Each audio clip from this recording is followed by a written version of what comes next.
샬롬, 말씀 읽어주는 김기훈 목사입니다. 오늘도 기대하는 마음과 사모하는 마음을 가지고 하나님의 말씀 함께 읽겠습니다. 시편 26편 1절부터 12절까지의 말씀입니다.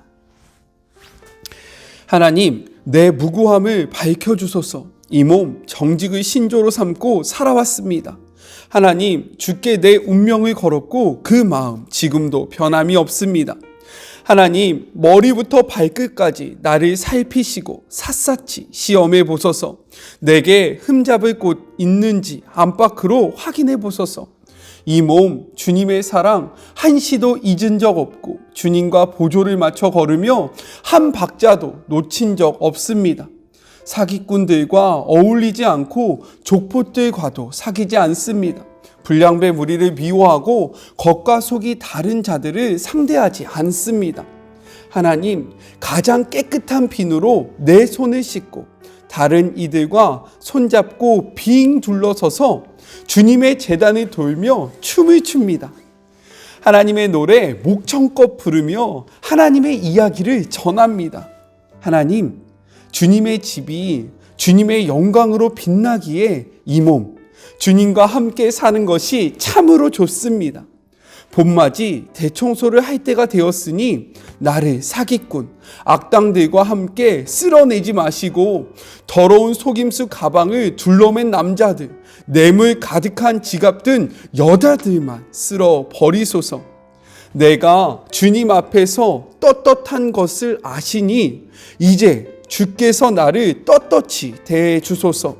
하나님, 내가 주께 부끄럽지 않으니 기회 있을 때마다 내가 주님을 찬양하겠습니다. 이것은 하나님의 말씀입니다.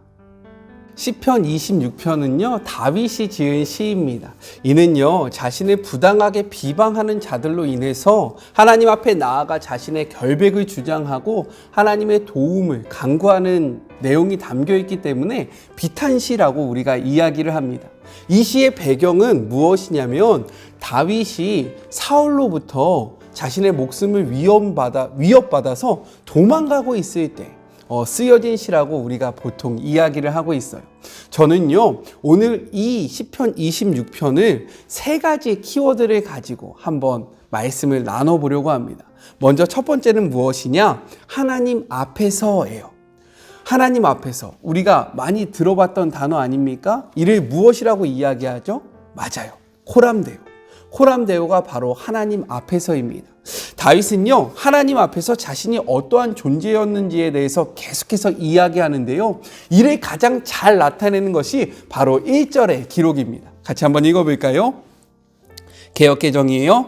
내가 나의 완전함에 행하여 싸우며 흔들리지 아니하고 여호와를 의지하여 싸우니 여호와여 나를 판단하소서. 메시지 성경에는요, 이렇게 나타냅니다.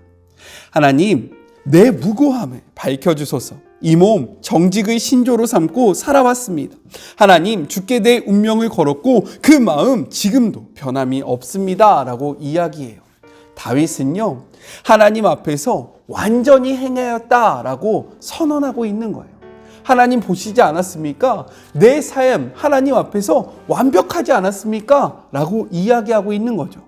그런데 우리가 보통 이 완전하다라는 개념을 어떻게 생각하냐면요, 죄가 하나도 없는 상태로 생각할 때가 많다라는 거죠. 그렇지 않습니까? 그런데 성경은요, 이 완전함을요, 죄가 없는 상태라고 이야기하고 있지 않다라는 거예요. 이것이 우리에게 은혜입니다.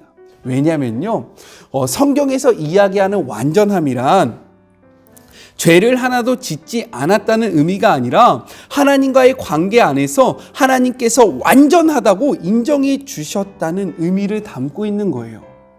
죄가 없는 상태가 아니라 죄가 있음에도 불구하고 하나님께서 야, 너 참 괜찮다. 야, 너 참 멋지다. 야, 내가 너를 사랑한다 라고 이야기하면요, 그것이 완전한 삶이라는 거죠.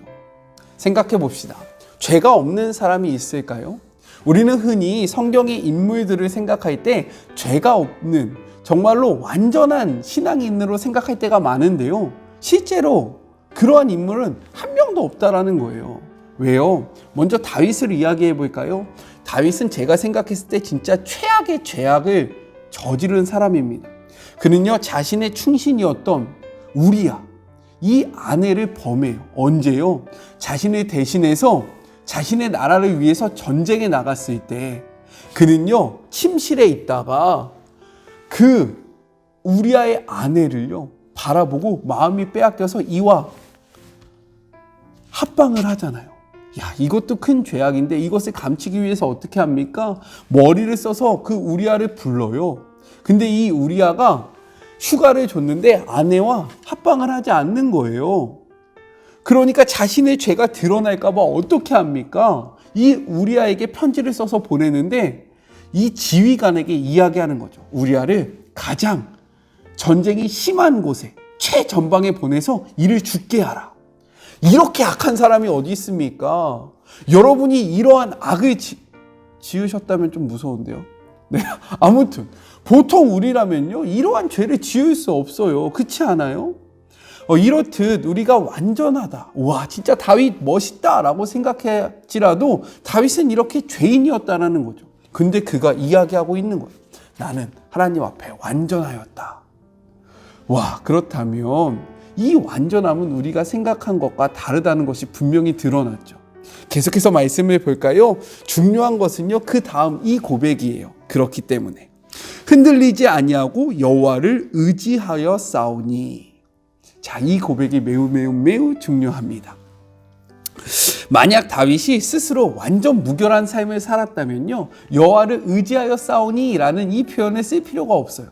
여호와를 의지하지 않아도 내 삶은 흠이 없다, 내 삶이 완전히 깨끗하기 때문에 이러한 말을 할 필요가 없는 거죠.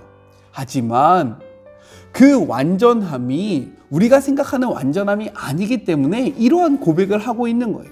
이 앞에 흔들리지 아니하고 라는 표현이 있잖아요. 이것은 무엇이냐면 실족하다 라는 의미를 담고 있는데 킹 제임스 버전이 있습니다. 이 킹 제임스 버전에서는요, 이 말씀을 어떻게 번역했냐? 내가 여호와를 의지하였습니다. 그러므로 내가 실족하지 않을 것입니다 라고 이야기하는 거예요. 내가 하나님을 의지했기 때문에 그 완전하신 하나님으로 말미암아 내가 실족하지 않겠습니다. 흔들리지 않겠습니다. 나의 의가 아니라 하나님의 의로 말미암아 내가 이러한 삶을 살 수 있습니다 라고 고백을 하고 있는 거죠. 이를 잘 또 나타내는 표현이 바로 3절의 표현인데요. 같이 한번 읽어볼까요? 이 몸 주님의 사랑 한시도 잊은 적이 없고 주님과 보조를 맞춰 걸으며 한 박자도 놓친 적이 없습니다.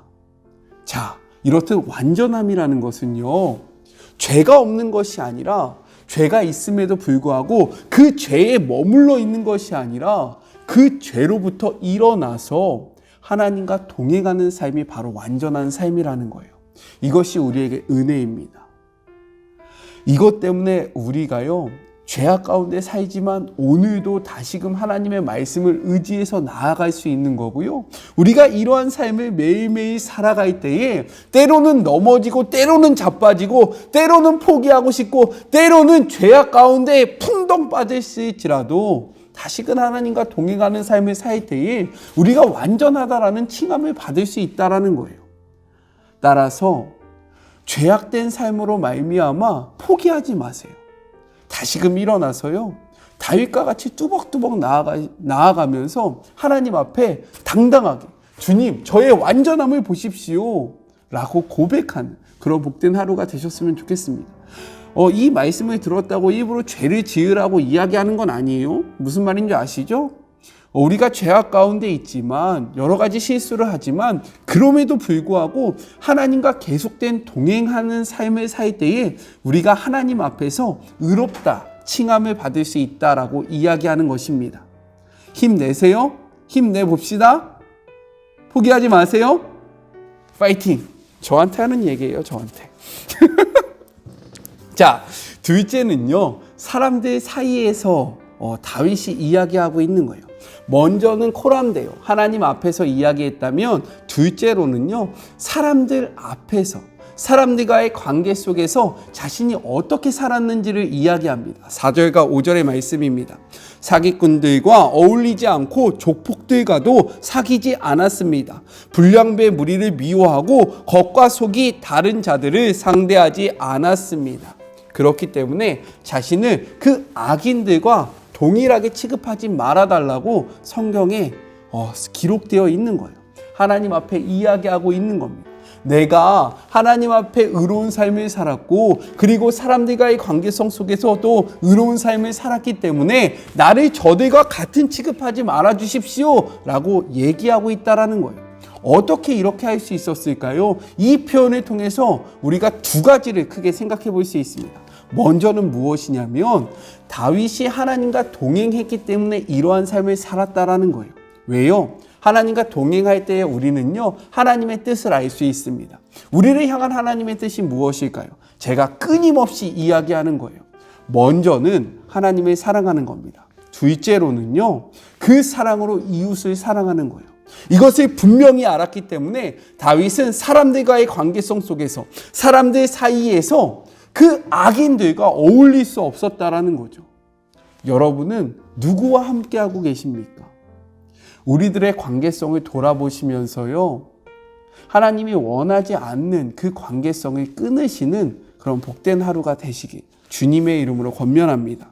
둘째로는요 다윗은요 하나님의 심판이 있다는 것을 믿었다는 것을 우리가 확인할 수 있어요. 왜요? 이 악인들과 같이 취급하지 말아달라는 말은 무엇입니까? 내가 사람들 사이에서 정직하게 행했기 때문에 이 악인들과 나를 동일하게 취급하지 말라는 말은 무엇이냐면 마지막 하나님의 때가 있고요. 그 심판의 날이 있는데 그 심판의 날에 나를 그렇게 생각하지 말아달라. 즉 나는 하나님의 심판을 믿는다라고 고백하고 있는 거예요. 하나님의 심판은요 반드시 있습니다. 그렇기에 우리의 삶을 하나님의 뜻 안에서 살아가시길 주님의 이름으로 권면해요. 마지막 때에요. 그래서 심판의 그 자리가 정말로 무섭고 징벌의 자리가 아니라 하나님 앞에 다윗처럼 나의 떳떳함을 보세요 하나님. 제가 하나님의 뜻대로 살려고 얼마나 노력했는지 하나님 아시잖아요. 제가 때로는 넘어지고 때로는 자빠졌지만 그럼에도 불구하고 주님의 말씀 붙잡았잖아요. 저 잘했죠? 라고 이야기하는 저와 여러분이 되었으면 좋겠습니다. 마지막 세 번째는 무엇이냐면 다윗의 다짐인 거예요. 11절과 12절을 같이 한번 읽어볼까요? 내가 주님 앞에서 떳떳한 것을 아시니 이제 주께서 나를 떳떳이 대해 주십시오. 하나님, 내가 주께 부끄럽지 않으니 기회 있을 때마다 내가 주님을 찬양하겠습니다 라고 고백합니다. 스스로 완전한 삶을 살았다고 자신이 떳떳한 삶을 살았다고 이야기했던 다윗이요. 여기에서 그치는 것이 아니라 무엇이라고 이야기합니까? 기회가 있을 때마다 내가 주님을 찬양하겠다고 다짐하고요. 선포하고 있다는 거예요. 이를 통해서 우리가 무엇을 생각해 봐야 합니까? 매일의 다짐이 중요한 거예요. 기회가 있을 때마다 하나님을 찬양하겠다. 이것은 무엇이냐면 내가 과거의 그 떳떳함, 내가 과거의 은혜에 사로잡혀서 사는 것이 아니라 매일매일 하나님과의 그 관계성 속에서 하나님을 바라보면서 하나님 안에서 선을 계속해서 행하면서 하나님과 동행하면서 살아가겠습니다 라는 다윗의 의지가 담겨 있는 것입니다. 왜냐면요, 은혜라는 것은 기억하는 것이 아니라 은혜는요 매일매일 새롭게 채우는 것이기 때문인 거예요. 그래서 사도 바울은요 고린도 전서에서 이렇게 이야기합니다. 그런즉 선줄로 생각하는 자는 넘어질까 조심하라. 다윗은 지금 하나님 앞에서 떳떳해요. 내가 하나님 앞에 서 있음을 고백합니다. 하지만 여기서 그치는 것이 아니라 내가 기회가 있을 때마다 하나님을 찬양하면서 계속해서 넘어지지 않겠다라고 다짐하고 있는 거예요. 매일매일 하나님의 말씀과 동행하는 것이 그래서 중요합니다. 우리는요 연약한 자들인 거예요. 오늘 서 있다라고 생각되어질 수 있지만 언제 넘어질지 모르는 존재, 이렇게 연약한 존재가 우리라는 거죠. 그렇기에 오늘도 하나님의 말씀을 묵상하고 하나님의 말씀을 가까이 하시는 여러분이 참 귀한 거예요. 근데 여기에서 그치지 마시고요. 주님이 오시는 그날까지 매일의 삶 속에서 날마다 주님과 동행하시게 주님의 이름으로 권면합니다. 우리 다짐합시다. 내가 서 있는 것에 만족한 것이 아니라 넘어지지 않기 위해서 매일 하나님과 동행하겠습니다 라고 다윗이 다짐했던 것처럼 우리도 다짐하는 그런 복된 하루가 되었으면 좋겠어요. 우리 같이 기도할까요? 하나님 감사합니다. 말씀을 통해서요 또 은혜를 주심에 감사합니다. 완전함이라는 것이요 죄가 없는 그러한 깨끗한 상태가 아니라 죄가 있음에도 불구하고 하나님께서 우리를 의롭다 칭하여 주시는 것이 완전한 삶이라는 것을 깨달았습니다. 그렇기에 죄 가운데 살아가지만 그 하나님의 은혜를 바라보면서 오늘도 나아갑니다. 하나님, 우리를 완전하다라고 칭하여 주십시오. 하나님, 우리가 때로는 넘어지고 때로는 자빠지지만 그 넘어짐의 상태로 계속해서 있는 것이 아니라 다시금 일어나서 하나님을 향하여 뚜벅뚜벅 걸어가는 주의 복된 모든 자녀들이 되게 하여 주시옵소서. 또한 하나님을 사랑한다면 우리 이웃과의 관계성 속에서도 그 사랑이 드러나야 합니다. 우리의 사랑이 참된 사랑이 될 수 있도록 그 사랑을 흘려보내는 주의 모든 자녀들이 되게 하여 주시고 매일 새로운 은혜를 간구하기를 소망합니다. 내가 과거에 큰 은혜를 받았기 때문에 그 은혜를 기억하면서 살아가는 것이 아니라 매일매일 주시는 그 하나님의 은혜 안에서 하나님과 동행하는 주의 모든 자녀들이 되게 하여 주시옵소서. 오늘도 말씀을 가까이 하오니 우리와 동행하여 주시고 우리의 마음속에 그 악한 것들을 주님의 이름으로 제거하여 주실 것을 믿으며 지금도 우리와 함께 하시는 예수 그리스도의 이름으로 간절히 기도드립니다. 아멘. 하나님 앞에서 호람되어 사람들 사이에서 새롭게 다짐하시는 그런 복된 하루가 되세요. 저는요 삶의 자리가 시작되는 월요일날 또 만나도록 하겠습니다. 사랑하고 주님의 이름으로 축복하면서 오늘도 힘내세요. 포기하지 마세요. 알았죠? 파이팅! 오늘도 수고하셨습니다.